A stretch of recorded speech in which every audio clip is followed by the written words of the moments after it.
वर्णों के व्यवस्थित समूह को ही क्या कहा जाता है? वर्णमाला कहा जाता है। वर्णों के व्यवस्थित समूह को वर्णमाला, यानी हम कह सकते हैं कि वर्णमाला जो होता है इसके जो अंग होते हैं आप लोगों को पता होना चाहिए। 2 अंग होते हैं। वर्णमाला के कितने अंग होते हैं? 2 अंग होते हैं। एक अंग की बात अगर किया जाए सर जी तो एक हो जाता है स्वर। क्या हो जाता है? स्वर। और एक हो जाता है व्यंजन। आप लोगों को मालूम है सर, मैं उसको बता रहा हूं, बस समझिएगा। यानी वर्णमाला कितने हुए? अंग कितने हुए? 2। एक है स्वर और दूसरा क्या है? व्यंजन। एक स्वर हो गया, दूसरा क्या हो गया? व्यंजन। वर्णों के व्यवस्थित समूह को ही क्या कहा जाता है? वर्णमाला। अब वर्णमाला में कुल वर्णों की संख्या कितनी होती है? 52। कितना होता है सर? 52। वर्णमाला में कुल वर्णों की संख्या 52, जिसमें स्वर कितना होता है? 1। व्यंजन कितना होता है? 39। 39 9 3 12 3 1 4 1 5 52 हुआ ना? यही होता। अब उसमें जब हम पूरा डिस्क्रिप्शन देंगे, पूरा उसमें विस्तार देंगे तो वो भी आएगा। मैं इसको सीधा अपने पॉइंट पर आना चाहता हूं, उस पॉइंट से पहले इस पॉइंट को समझाना चाहता हूं, बस समझिएगा। यानी वर्णमाला वर्णों के व्यवस्थित समूह को, अब वर्णमाला के अंग की बात करेगा तो 2 आएंगे क्वेश्चन, एक स्वर और एक व्यंजन। स्वर वो होता है जिनको बोलने में स्वतंत्रता होती है, जो स्वतंत्र होता है, किसी की सहायता नहीं ली जाती है, यह अपने ऊपर निर्भर होता है। इसको बोलने के लिए किसी की जरूरत नहीं पड़ती है, लिखने के लिए किसी की जरूरत नहीं पड़ती है, यह अपने आप में स्वतंत्र होता है। उसे क्या कहते हैं? स्वर। और कहा जाता है कि व्यंजन जो स्वरों की सहायता से लिखा जाता है, पढ़ा जाता है या बोला जाता है, उसको कहा जाता है क्या? व्यंजन। सर क्या कहा जाता है? व्यंजन कहा जाता है। अब इसके बाद अगर बात करते हैं व्यंजन की, व्यंजन हो गया। अब इसके बाद पॉइंट करते हैं कि जैसे अब क्या है? अ से लगाई जहां तक हमारा जाता है क्या? अ तक, ये क्या है? स्वर है। अगर बात करेंगे इसमें क से लगाई कहां तक? ज्ञा तक, क्या कहा जाएगा? व्यंजन। क्या हो जाएगा? व्यंजन। अब हम अगर क को भी लिखते हैं सर जी, तो क को जब लिखते हैं तो क को आधा क आधा न अ मिलके क्या हो जाता है? क। तो ये क्या हुआ सर जी? यानी क हुआ। क्यों हुआ? क्यों किसकी सहायता से है? स्वर की सहायता से है। इसीलिए व्यंजन को कहा जाता है जो स्वरों की सहायता से ज्ञात किया जाता है, लिखा जाता है, उसे क्या कहा जाता है? व्यंजन। किसी भी, अब हम पूछेंगे, अब इस स्तर को आगे बढ़ाते हैं। अब इस स्तर में जब हम आगे बढ़ते हैं सर जी, तो क्या हो जाता है? भाषा, यानी भाषा या वाक्य, यानी जो होता है भाषा की जो सबसे छोटी इकाई होती है, भाषा की जो सबसे छोटी इकाई होती है, वो क्या हो जाता है? यानी वर्ण या ध्वनि। वर्ण या क्या हो जाएगा? ध्वनि हो जाता है। बाबू ध्यान दीजिएगा, समझ में आएगा, क्लियर बता रहा हूं। वर्ण या ध्वनि। अब वर्ण या ध्वनि से ऊपर जाते हैं तो क्या मिलता है? अक्षर। क्या मिलता है? अक्षर। अक्षर से ऊपर जाते हैं तो क्या मिलता है? शब्द। क्या मिलेगा? शब्द। और शब्द से ऊपर जाते हैं तो क्या मिलता है? पदबंध। पदबंध मिलेगा। अब पदबंध से ऊपर जाएंगे तो उपवाक्य। उपवाक्य हो जाएगा सर जी। और उपवाक्य से ऊपर जाते हैं तो क्या मिलता है? वाक्य। क्या मिलता है? वाक्य। यानी कहा जाएगा सर कि भाषा की जो सबसे बड़ी इकाई होती है, यानी भाषा की सबसे बड़ी इकाई, भाषा की सबसे बड़ी इकाई होती है, क्या होती है? वाक्य होता है सर।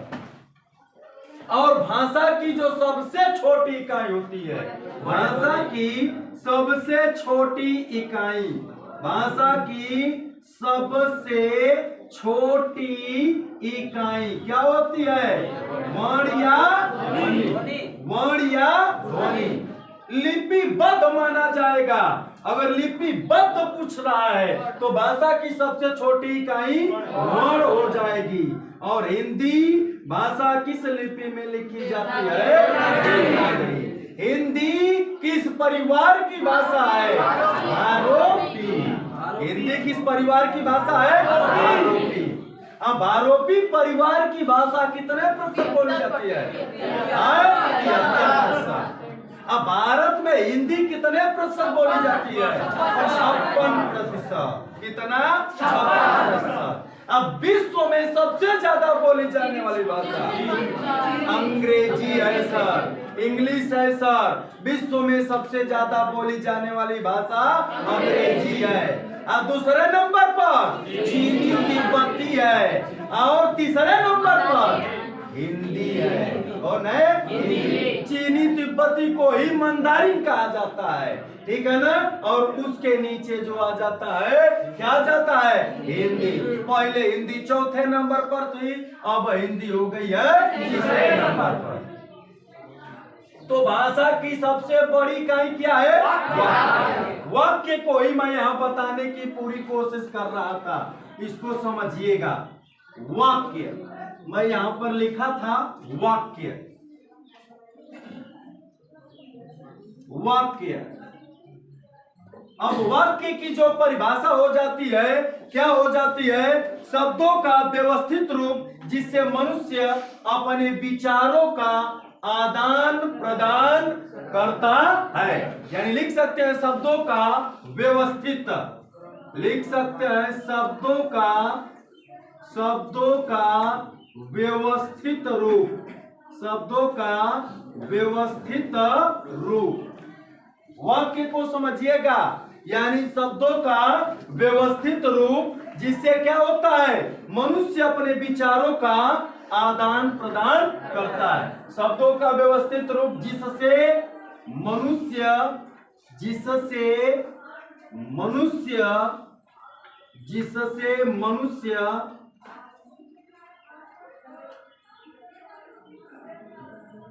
अपने विचारों का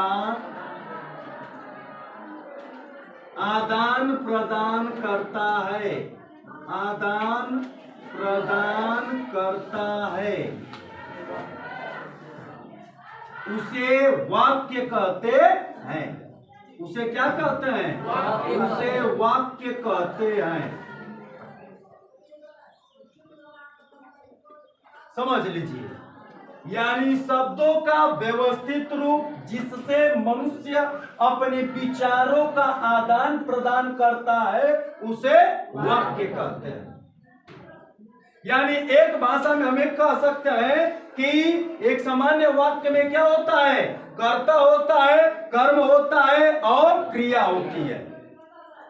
अर्थात हम कह सकते हैं, एक शब्द ये भी लिख सकते हैं कि एक सामान्य वाक्य में एक सामान्य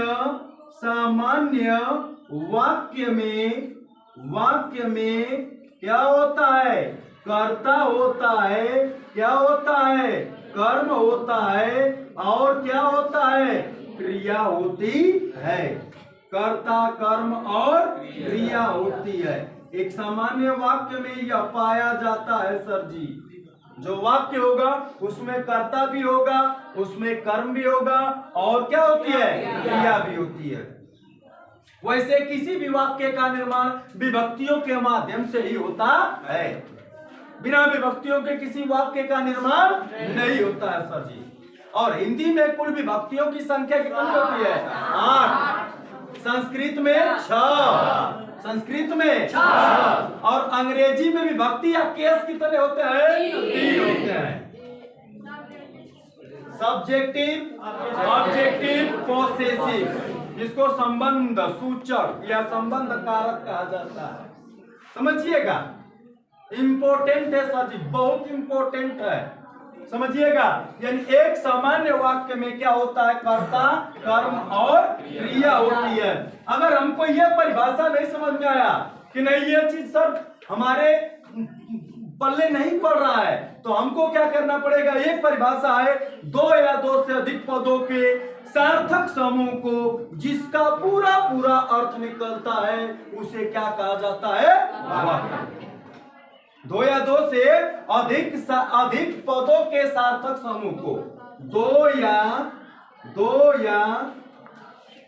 2 से अधिक 2 या 2 से अधिक सार्थक शब्दों के समूह को, अधिक सार्थक शब्दों के समूह को, शब्दों के समूह को या कहते हैं जिसका समूह को, जिसका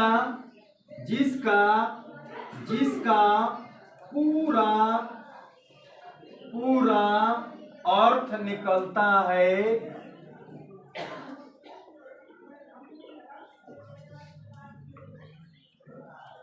वाक्य कहते हैं। निकलता है उसे क्या कहते हैं? वाक्य कहते हैं। एकदम 0 से समझिएगा सर। जो अगर इंटर पास कर भी आया होगा तो उसको समझ में आएगा और उतना ही जिंदगी भर उसको पढ़ना है सर जी, उतना ही में वह कॉम्पिटिटिव करेगा।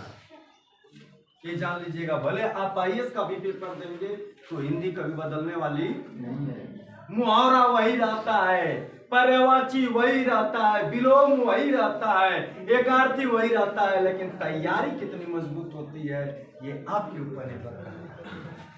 तो समझ लीजिएगा कि 2 या 2 से अधिक सार्थक शब्दों के समूह को जिसका पूरा पूरा अर्थ निकलता है उसे क्या कहते हैं?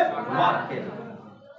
मैं बताया था सर जी, एक पॉइंट और भी बताया था। मैं कहा था कि शब्द, अगर बात किया जाए कि शब्द वही बात है, शब्द अब इसमें अर्थ निकलेगा शब्दों का। किसका अर्थ निकलेगा? शब्दों का। जो समूह बनेगा शब्दों का, उन सभी शब्दों का क्या अर्थ निकलेगा? अर्थ निकलेगा।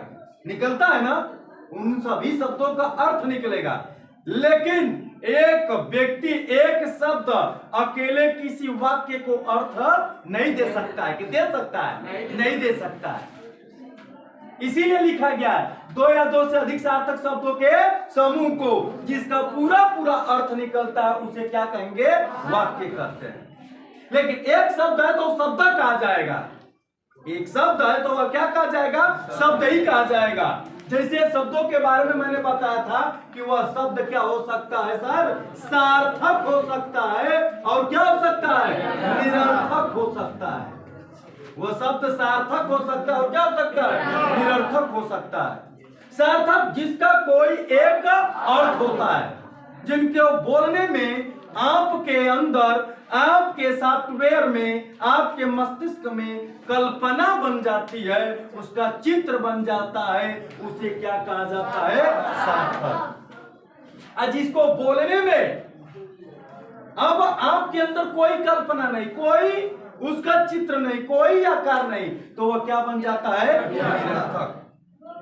सार्थक जैसे विद्यालय का मैं नाम लिया, जैसे आम शब्द का नाम लिया, चाहे जैसे हम रसगुल्ला शब्द का नाम लिया, चाहे जैसे जलेबी शब्द का नाम लिया, ये शब्द क्या और आपके दिमाग में आ रहा है? लेकिन टन, फट, सट, खट, चट, कट की कुकट की कट की कुकट की का अर्थ है? कोनो अर्थ है? निरर्थक है ना, इसका कोई मतलब है? तो ये क्या है? निरर्थक है। तो वही समझाने का मैं इसमें प्रयास कर रहा हूं कि शब्दों का व्यवस्थित रूप जिससे मनुष्य अपने विचारों का आदान प्रदान करता है क्या कहलाता है? वाक्य कहते हैं। जिसमें अगर ये नहीं समझ में आ रहा है, दो या दो से अधिक सार्थक शब्दों के समूह को जिसका पूरा पूरा अर्थ निकलता है उसे क्या कहते हैं? वाक्य कहते हैं। जैसे सत्य की विजय होती है, एक शब्द है, जैसे हम एग्जाम्पल लिख सकते हैं, जैसे हम लिख सकते हैं एग्जाम्पल,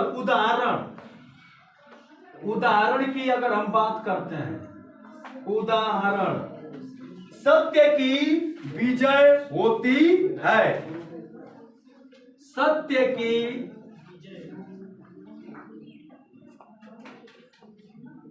विजय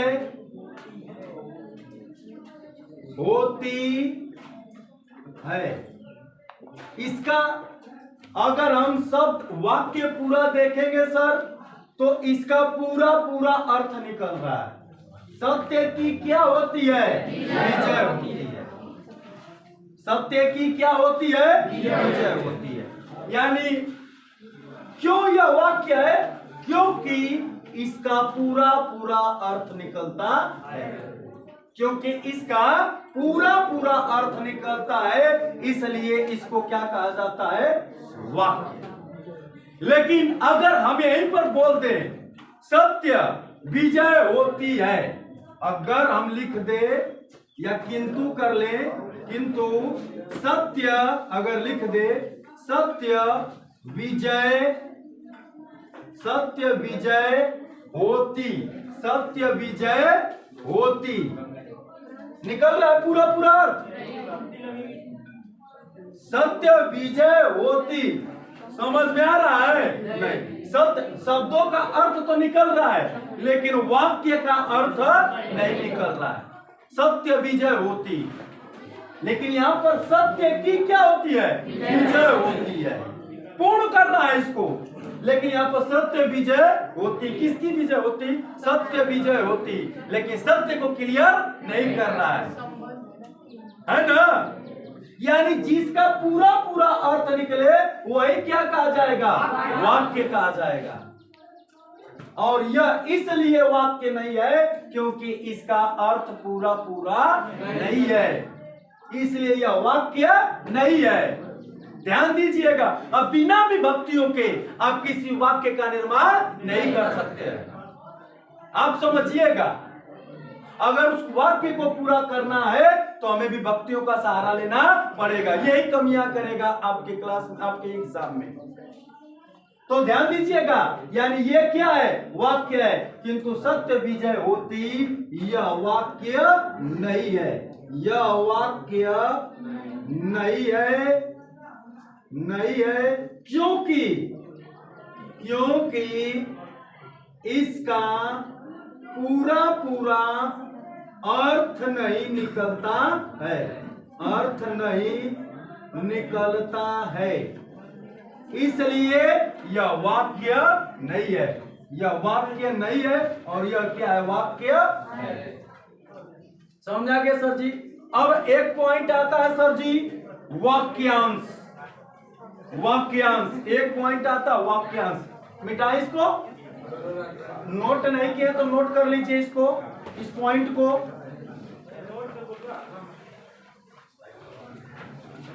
पॉइंट को नोट कर लीजिए।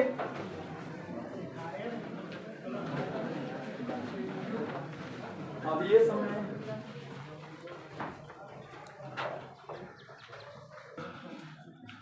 वाक्यांश आता है सर जी, वाक्यांश एक पॉइंट है, वाक्यांश। एक तो वाक्य हो गया और एक हो गया वाक्यांश। यानी कह सकते हैं शब्दों के ऐसे समूह को जिसका अर्थ तो निकलता है किंतु पूरा पूरा अर्थ नहीं निकलता। शब्दों के ऐसे समूह को लिख सकते हैं, शब्दों के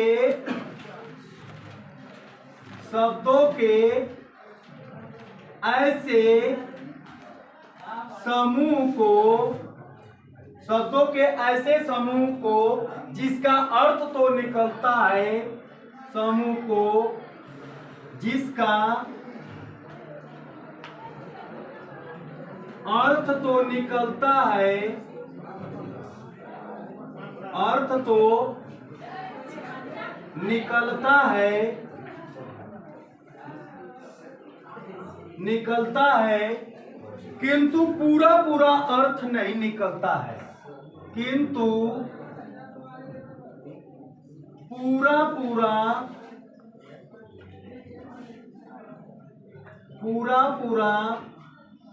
अर्थ नहीं निकलता है सर,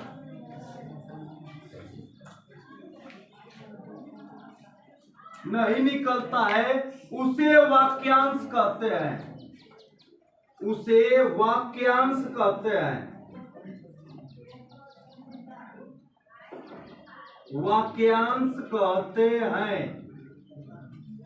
ध्यान दीजिएगा, शब्दों के ऐसे समूह को जिसका अर्थ तो निकलता है किंतु पूरा पूरा अर्थ नहीं निकलता है, उसे वाक्यांश कहते हैं। मैं जो पहले पॉइंट बताया था, अर्थ तो निकलता है, शब्दों का भाई सत्य विजय होती, सत्य विजय होती, सत्य का भी अर्थ है, विजय का भी अर्थ है, होती का भी अर्थ है, लेकिन पूरा पूरा नहीं है। ये क्या है? वाक्यांश है।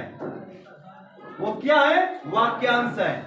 जैसे हम कह सकते हैं दरवाजे पर, एक शब्द है, अगर हम उदाहरण पर ले, उदाहरण को ले तो एक शब्द आता है, यानी वाक्यांश बनता है दरवाजे पर, दरवाजे पर, दरवाजे पर। क्या पूरा पूरा अर्थ निकल रहा है सर? पूरा पूरा अर्थ निकल रहा है, लेकिन दरवाजे का अर्थ निकल रहा है ना, दरवाजा है, अब पर शब्द भी है, क्लियर हो रहा है, लेकिन पूरा अर्थ नहीं निकल रहा है कि आखिर दरवाजे पर क्या हो रहा है, कौन है, क्या है, चुड़ैल है कि भूत है, कुछ क्लियर नहीं है। अक्सर अगर भूतों की बात किया जाए तो चुड़ैल ही होती है, लड़कियां ही होती हैं। ठीक है ना, ध्यान दीजिएगा सर। अब ध्यान दीजिए, जैसे हमारे पास है कोने में, एक शब्द है कोने में, कोने में, ये भी देखिए वाक्यांश है सर जी। जैसे वृक्ष के नीचे, वृक्ष